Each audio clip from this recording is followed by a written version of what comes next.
وهزي إليك بجذع النخلة تساقط عليك رطبا جنيا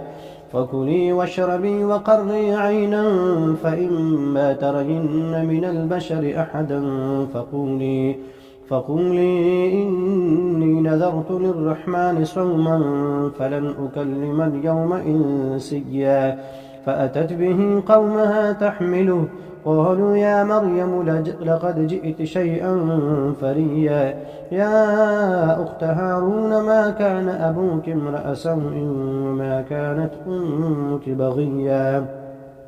فأشارت إليه قالوا كيف نكلم من